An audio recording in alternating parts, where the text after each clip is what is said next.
Sorry 7,500 Nifty पे भी लोगों ने बोला था कि 6,000 हो जाएगा। 6,000 हो जाएगा। लेकिन एक एयर क्रैश हुआ, उसके बाद और एक एयर क्रैश हुआ। What is the probability there will be a third air crash? आप देखिए पिछले 12, 13, 15 सालों में जो मैक्रो इकोनॉमिक एक्सपर्ट्स हैं, इन्होंने कई बार बोला है कि भाई दुनिया खत्म हो जाएगी, इंटरेस्ट रेट तो 6% हो जाएगा, इन्फ्लेशन तो 10% हो जाएगा। हाँ। लेकिन लॉन्ग ट्रेंड क्या है?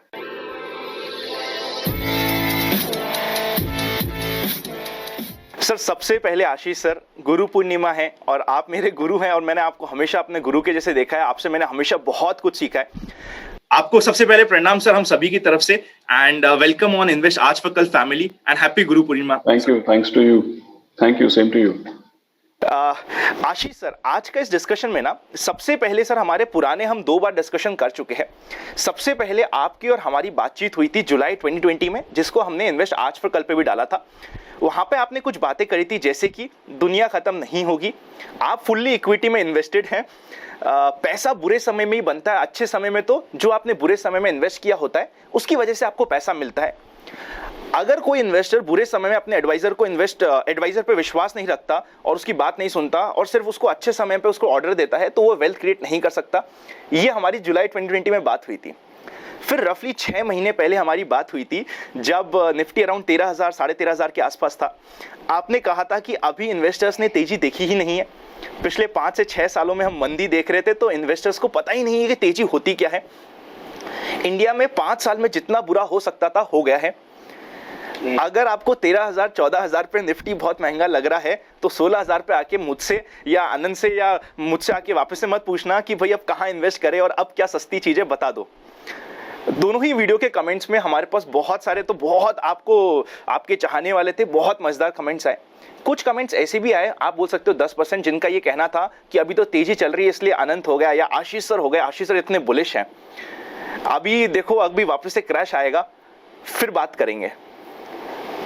अब जिनको विश्वास नहीं हुआ उनके लिए आपका क्या ओपिनियन है और यहां से आउटलुक क्या है? नहीं, सो एक्चुअली देखिए, जब हम जुलाई 2020 में बात कर रहे थे, तब अगर विश्वास नहीं होता तो मैं मान सकता हूँ। लेकिन क्योंकि जुलाई 2020 में भी हम वही बात कर रहे थे और उसके बाद जैसे सितंबर अक्टूबर आपने बताया, तभी भी हम वही बात कर रहे थे। मतलब जब अगर सितंबर अक्टूबर का कॉन्वर्सेशन आप देखते हैं, तो उसके लिए आपके पास जुलाई का जो कॉन्वर्सेशन है उसकी रेफरेंस पॉइंट है।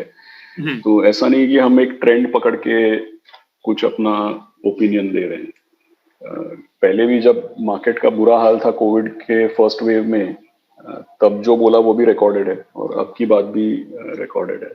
तो इसमें ऐसा कोई नहीं है कि ऐसा नहीं है कि हम सब कुछ एक बहुत अंतर्यामी प्रेडिक्शन टाइप ऑफ बात कर, ऐसा तो है नहीं एक्चुअली।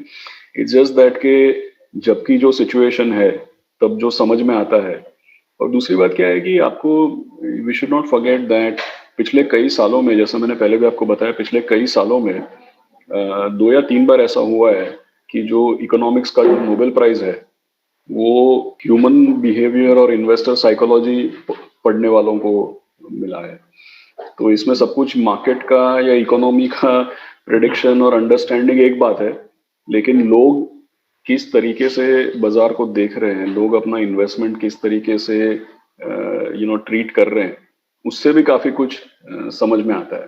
जैसे अभी का अगर आप माहौल देखें, राइट, तो अभी भी ऐसा नहीं है कि कोई भयंकर, देखिए अभी भी ऐसा माहौल नहीं है कि लिफ्ट वाला पान वाला हमको टिप दे रहे हैं। इनफैक्ट अभी का तो माहौल ऐसा है, अगर आप सोशल मीडिया फॉलो करें, अगर आप 2-4 इन्वेस्टर्स से, एडवाइजर से बात करें, तो अभी भी लोगों को ऐसा लग रहा है कि अरे नहीं नहीं, ये तो बहुत बड़ा बबल है। तो जिनको 13-14 हजार में बबल लग रहा था, उनको अभी भी ये बबल लग रहा है। अभी भी बहुत स्केप्टिसिज्म है। मैं तो कहूंगा कि स्केप्टिसिज्म से आगे इनफैक्ट सिनिसिज्म कई बार नजर आता है। So I think one has to be constructive. See, equity is for the optimists, so one has to be constructive at any point in time. और ऐसा नहीं है कि किसी एक ट्रेंड को पकड़ के या ऐसे ही कोई तेजी का बात करने के लिए कोई कर रहा है। वाकई में काफी सारी चीजें पिछले 1-2 साल में चेंज हो गई हैं, तो उसको ध्यान में रखना चाहिए हमको।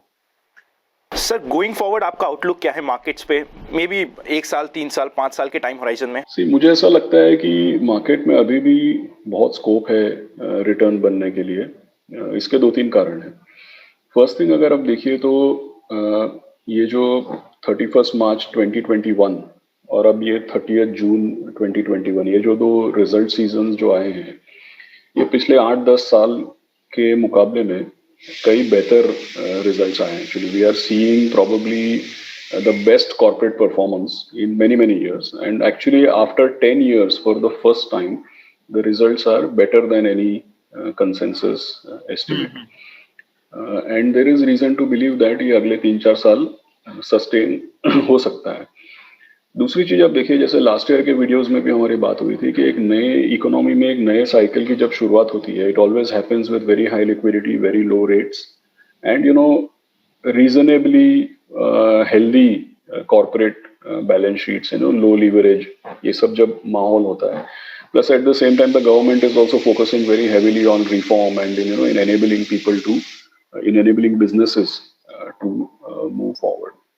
So I personally still feel that कि while market में काफी थोड़ा बहुत early signs of exuberance है, और जो भी चीजें मैं बोल रहा हूँ उसमें कोई न्यूज नहीं है. अभी 6 महीने पहले जब हम बात कर रहे थे तब ये इसमें न्यूज था. अब तो आई थिंक काफी लोग ऐसा मानते हैं कि एक साइकिल की शुरुआत हुई है. तो वन कैन इमेजिन कि भाई अगले मार्केट में हमेशा अगले 12 से 24 महीने का पॉजिटिविटी प्राइस इन हो जाती है, ऐसा मान सकते हैं हम. लेकिन फिर भी मुझे ऐसा लगता है कि ये corporate performance, economic performance, and as a result of that जो मार्केट की पॉजिटिविटी है, I think it is sustainable in the, मतलब नियर टर्म का तो कोई भरोसा नहीं है, किसी भी कारण से कोई भी करेक्शन आ सकता है. लेकिन जैसे आप बोलते हैं medium term, next 2 to 3 years, I would say positive expectation. Sir, तो जो अभी बबल की बात हो रही है, इसके ऊपर आपका क्या ओपिनियन है बबल से रिलेटेड? नहीं, इसी ये मैं 99-2000 में मैंने मार्केट ज्वाइन किया था. उसके बाद तो तब का माहौल देखा है मैंने. 2007-8 में किस तरीके का बिहेवियर था वो भी मैंने देखा है. I don't think right now what we are witnessing, I don't think it is comparable with bubble scenario. Sir, इसमें ना आपने अभी सोशल मीडिया की बात करी थी. आजकल सोशल मीडिया में क्या होता है, 5%, 7%, 8% कभी भी मार्केट जर्क दे देता है तो उसमें क्रैश की बात होने स्टार्ट हो जाती है, और मार्च 2020 की यादें वापस से हमारे दिमाग में आ जाती है कि कहीं वैसा वापस से कुछ ना हो जाए. अब उसका क्या किया जाए सर?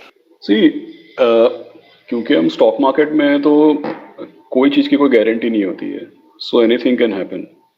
बट एक चीज मैं आपको एग्जांपल देता हूँ कि समझो कि एक let's take a exaggerated example. आपको याद होगा कि थोड़े समय पहले एक मलेशियन एयरलाइन का एयरक्राफ्ट जो है वो मेरे ख्याल में इट गॉट डिसअपियर्ड, राइट, मिला ही नहीं, वो कोई क्रैश हो गया कहीं पे. उसके 1-2 साल बाद यूक्रेन या कहीं पे और एक मलेशियन एयरलाइन का एयरक्राफ्ट जो है उसका अनफॉर्चुनेटली एक्सीडेंट हो गया, it was shot down by a missile और something like that. Now what I want to ask you is that if there is a air crash, what is the probability. देखिए, जब air crash होता है तो बहुत घबरा जाते हैं लोग, काफी समय तक बोलते हैं कि भाई अब तो हम जहाज में चढ़ेंगे ही नहीं. सो एयर क्रैश के बाद लोग घबरा जाते हैं तो स्वाभाविक है. लेकिन एक एयर क्रैश हुआ, उसके बाद और एक एयर क्रैश हुआ, what is the probability there will be a third air crash, right. जैसे for example lightning strikes, right. तो अगर कहीं पे आप देखें कि लाइटनिंग स्ट्राइक होती है, किसी का एक्सीडेंट हो जाता है तो घबरा जाते हैं लोग, फिर लाइटनिंग से डरने लगते हैं. बट एक जगह पे जब बिजली गिरती है, व्हाट इज द प्रोबेबिलिटी के सेम जगह पे फिर से बिजली गिरेगी. So what we should always understand is that ये जो मार्च 2020 में हुआ, ये प्रोबेबली एक सेंचुरी में एक बार होता है या 2 बार या 3 बार होता है. Like in a century there will be 4 or 5 crashes of 40%, right? So after you have had one crash of 40% in the market, what is the chance that there will be another 40% crash immediately?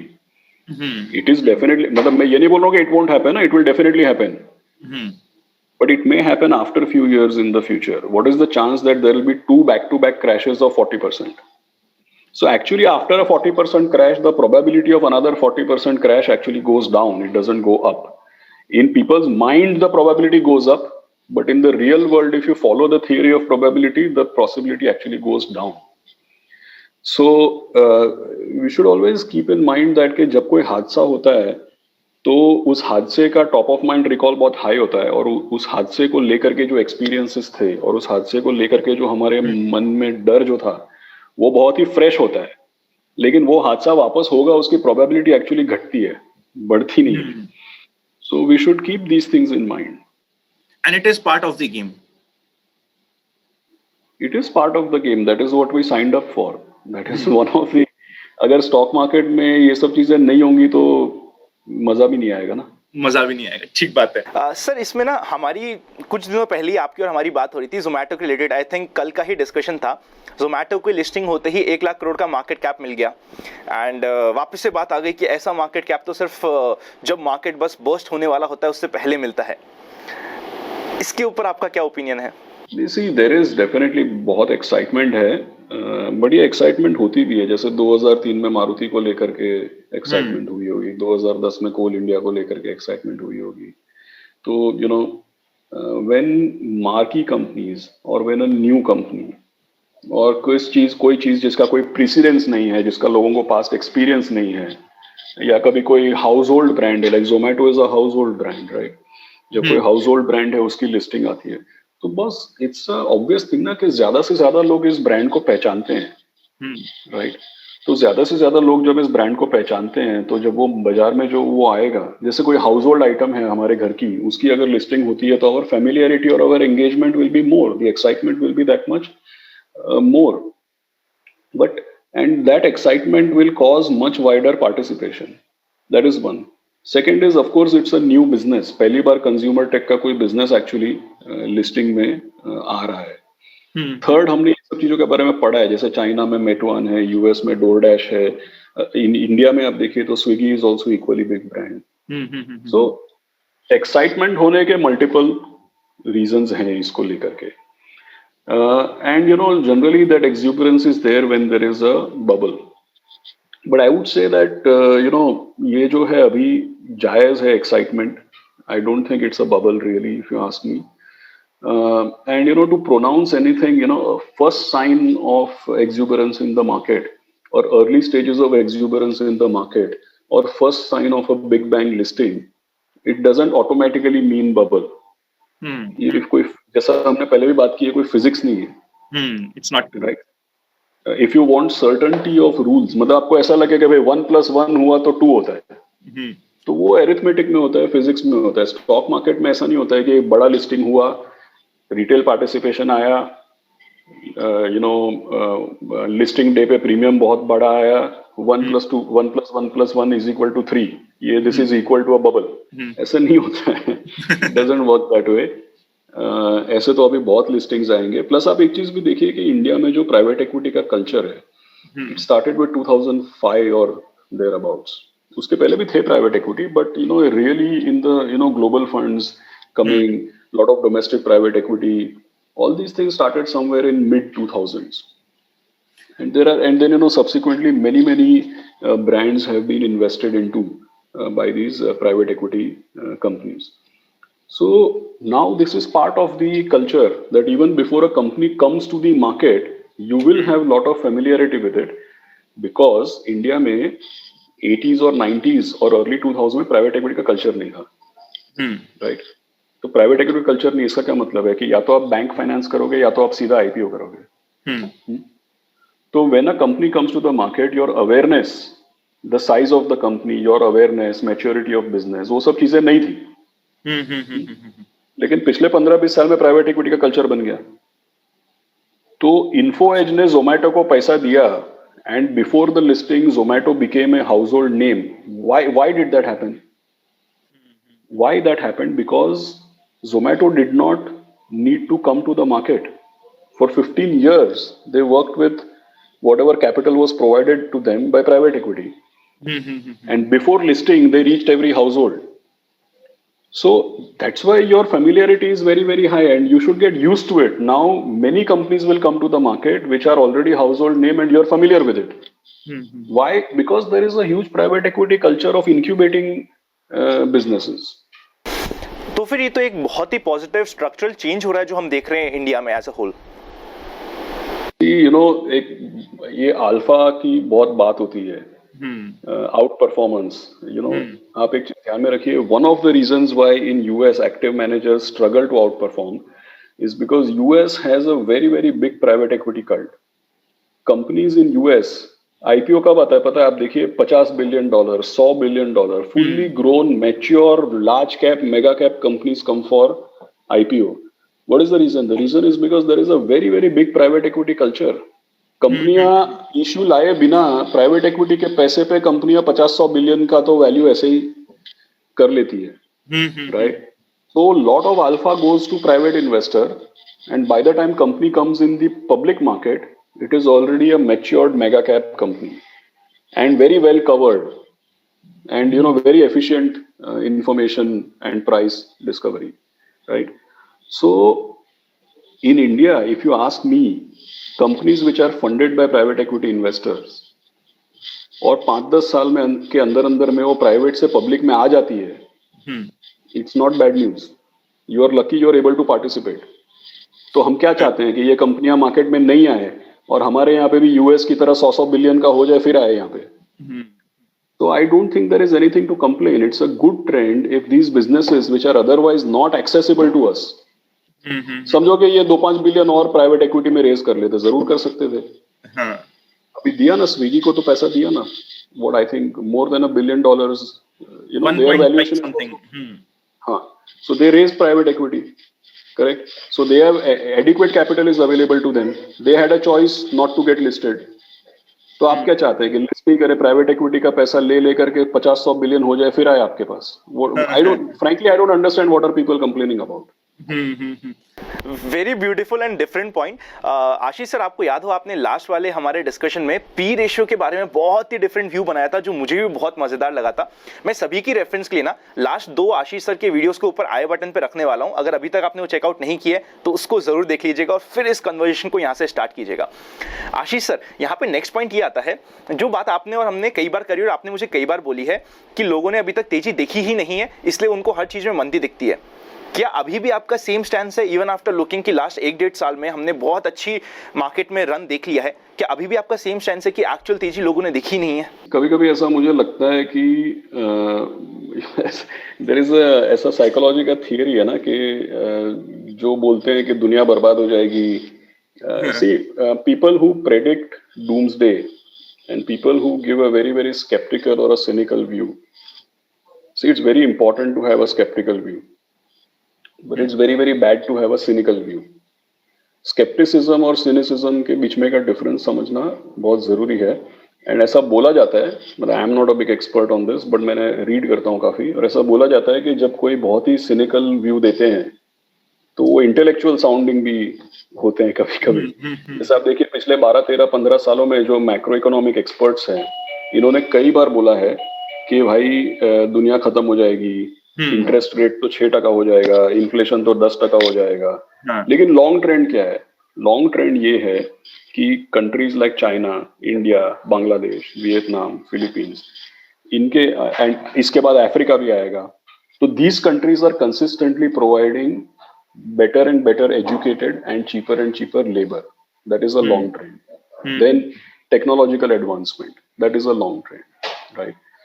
More and more people joining the labor force, women joining the labor force, ये सारे के सारे long trends हैं. तो ऐसे कई कारण है जिसकी वजह से इन्फ्लेशन आया ही नहीं. मैं ये नहीं कह रहा हूँ कि आगे जाके भी इन्फ्लेशन नहीं आएगा, but globally inflation actually the long trend is that inflation has gone down. The long trend is that interest rates have gone down. The long trend is that PE multiples have got inflated because inflation and interest rate has gone down. तो ये सब long term trend है. लेकिन अगर आप देखिएगा तो जब से लेमन क्राइसिस हुआ तब से लेके आज तक लोग यही प्रेडिक्ट करते ही जा रहे हैं कि इन्फ्लेशन बढ़ेगा, इंटरेस्ट रेट बढ़ेगा, इन्फ्लेशन बढ़ेगा, इंटरेस्ट रेट बढ़ेगा. मैं ये नहीं बोल रहा हूँ कि होगा नहीं, मैं ये बोल रहा हूँ कि अब तक नहीं हुआ है. लेकिन जितने लोगों ने भी जितनी भी बार ऐसा प्रोनाउंसमेंट से ऐसा फोरकास्ट किया है कि ये सब चीजें हो जाएगी, दुनिया बर्बाद हो जाएगी, तो it sounds very impressive, right? कि बॉस इतनी तेजी हो रही है, मार्केट ऊपर ऊपर जा रहा है और देखो ये बंदा बोल रहा है सब बर्बाद हो जाएगा. तो इट साउंड्स वेरी, बट ऐसा हुआ नहीं है, राइट? जैसा अभी कोविड हुआ तो आप देखिए अभी पिछले 2-4 दिन पहले यहाँ मीडिया में और हर जगह पे ऐसे स्निपेट्स आए थे कि घोर मंदी के समय में 9,000 निफ्टी के बाद भी लोगों ने बोला था कि सॉरी 7,500 निफ्टी पे भी लोगों ने बोला था कि 6,000 हो जाएगा. 6,000 हो जाएगा. So it sounds very intellectually stimulating, but it's not the right state of mind if you are a equity, because equity investor by nature has to be constructively oriented or optimistically oriented. जैसा मैं कई बार बोलता हूँ कि अगर आपको ऐसा ही लगता है कि human beings are going to be dinosaur, अगर आपको ऐसा ही लगता है कि दुनिया खत्म हो जाने वाली है, तब तो क्या मतलब, देन तो there is no need to invest, right? Then so you might as well keep cash under your pillow, or actually you should spend all your money if the world is going to come to an end, right? So I don't think that I don't think that one should be, even now I don't think one should be negatively oriented. There are many things which are happening which have a positive indications. Sir आपने बहुत मजेदार बात बोली और हम आपका hint समझ चुके हैं. आई एम वेरी श्योर जो भी यहाँ पे देख रहे हैं सब लोग आपका हिंट जरूर समझ चुके हैं. साथ ही साथ जैसा आप हमेशा बोलते हैं ना सर, एक तो होता है कि आप भाग लो, बहुत आसान होता है नेगेटिविटी को थोड़ी सी सुन के आप भाग लो, या फिर दूसरा होता है कि ऐसे मौके पे आप भाग ले लो. डिपेंड करेगा कि आपने क्या किया, उसके बेसिस पे आपको आगे का आप कितनी वेल्थ क्रिएट कर पाते हो वो डिपेंड करेगी. Sir towards the closing side, sectors पे आपका क्या आउटलुक है और सेक्टर्स को आप किस तरीके से देख रहे हो going forward? Actually sectors there are many, जैसे हम लोग एक्चुअली सेक्टोरल इन्वेस्टर है नहीं, कंपनी लेवल पे बॉटम अप बेसिस पे पूरा काम करते हैं. लेकिन ये जो पूरा स्पेस की हम बात कर रहे हैं, कंज्यूमर टेक है, फिनटेक है, जो सी बिकॉज डिजिटल जो है that is more a culture. Digital is not really a business. Digital is more a platform, more a culture, more a way of operating. So all businesses, they will become more digital culturally, and different businesses will adapt digital platforms and digital technology. So, but at the same time, हम जानते हैं कि distribution को लेकर के the maximum impact of digital technology is in distribution, right? So whether it is food delivery, whether it is retail delivery, so that entire space definitely is big. Second thing, जैसा मैं कई बार बोलता हूँ, ये भी अभी नहीं बोल रहा हूँ, पिछले साल 2 साल से I have been seeing that everything to do with capital market is big, because India में क्या है कि capital market का जो adaptation है that was anyway consistently rising. लेकिन पिछले साल 2 साल में digital का impact on capital market adaptation and people's awareness, interest rates going down, ये सब चीजों से काफी स्पीड अप हुआ है. फिर आप देखिए जैसे इंडिया में whether it is specialty chemicals, whether it is engineering and product design, outsourced manufacturing, white goods, a lot of these are also longer term trends. So multiple tailwinds are there. But I would just clarify again, हम लोग we actually don't invest sectorally. We look at every business and we have investment literally in every sector. Last thing which I'll tell you, for example, जैसे मुझे personally ऐसा लगता है कि everything to do with real estate, that is something, मतलब people have been discounting real estate as an asset class for very very long. And मुझे ऐसा नहीं, मतलब real estate में structural challenges थे, regulatory changes, over allocation of capital, bad business practices, bad examples of governance, काफी चीजें खराब हुई है पिछले 10 सालों में. But despite all those negative impact, still अगर हम सब लोग, if you are constructive on economy, if you are constructive on stock market, then you cannot be negative on real estate. भले पिछले 10 साल में जो मैं बोल रहा हूँ वैसा नहीं हुआ है, but I don't think that you can continue to be negative on real estate. Very true sir, very true. And towards the closing, sir 12,000 13,000 Nifty पे देखिए, वैसे तो ये दिस इज जस्ट कि यार हम आपसे पूछ रहे हैं, हम ऐसा कोई फिगर नहीं ले सकते, बट जब हम 12,000 13,000 पे थे, यू वर सीइंग कि 16,000 and 18,000 any time will be coming and you should not be destructive और negative about the markets. Now we are already at 16,000, जो आपने कहा था हम ऑलमोस्ट वहां तक पहुंच चुके हैं. अब यहाँ से आगे की जर्नी आप क्या देख रहे हो? सो फ्रैंकली हम अगर अपना कॉन्वर्सेशन रिप्ले करते हैं या फिर से देखते हैं सितंबर अक्टूबर का, तो मेरा बोलने का मतलब ये था कि तब जब आपने बोला कि 13,000 लेवल था, if I remember 12 to 13,000 around कुछ. हाँ, because I think the previous high of 12,500 was reachieved in November. Diwali पे, बिल्कुल दिवाली। हाँ, सो होगा 12,000 के आसपास या जो भी था तब का लेवल। हाँ, तो तभी मैं एग्जाम्पल के तौर पे यही बोलना चाह रहा था कि भाई जो लोगों को 12,000 पे खराब लगता है उनको फिर 16,000 पे खराब ही लगना चाहिए, मतलब then you should not. So that was my intention of saying. Frankly speaking, my intention was not to give you forecast on a Very number. true. I mean, I've always been in the last 1.5 year. I've always thought that people are unnecessarily being pessimistic. But anyway, अभी का जो आपका question है, I really don't know next 3 to 6 months what would happen, because let's be honest that काफी सारी जो positivity या positive indications की मैं बात कर रहा हूँ, some of those things are already priced in. And जैसा मैंने अभी भी थोड़े दिन couple of days back I was saying that there is a early signs of exuberance, मतलब positivity है, while many people are seeing it in a negative manner, but the real level of the market shows that there is some amount of exuberance. But I would still say कि ये early stages में है. So in this kind of thing, next 3 to 6 months is very, very difficult to forecast. But even if you give me some leeway of say next 2 to 3 years, then I would say that there is significant upside. That is how I would put it. Superb sir, thank you so much Ashish sir कि आपने वापस हमें motivate किया। जब सब लोग डर रहे हैं, आपने थोड़ा सा डर सबका भगाया। और वैसे तो खैर जो डर रहा था वो 7.5 पे भी डर रहा था, 10 पे भी डर रहा था, 12 पे भी डर रहा था, और आज भी वो डर ही रहे। But still Actually, you are an advisor, so you will take good care of your clients. So point is that asset allocation का ध्यान रखना चाहिए। देखिए क्या है कि हम लोग कभी we are not while our conversation may be about equity, but the reality is that we are not talking everything in a vacuum or in absolute terms. Like everybody has real estate, fixed income, equity. Absolutely. तो सारी चीजों को ध्यान में रख के करना चाहिए, but definitely equity is a asset class where one should be constructive. Absolutely true sir. मतलब लॉन्ग टर्म वेल्थ क्रिएशन के लिए जैसे आप हमेशा कहते हो, asset allocation is the key. अगर एसेट एलोकेशन है तो मार्केट के करेक्शन में या थोड़े बहुत कंफ्यूजन के समय भी you will have that faith in the market because you have other asset class to support you. मजा आ गया sir. Thank you so much for complete discussion and for coming again. Thank you so much sir. Thank you.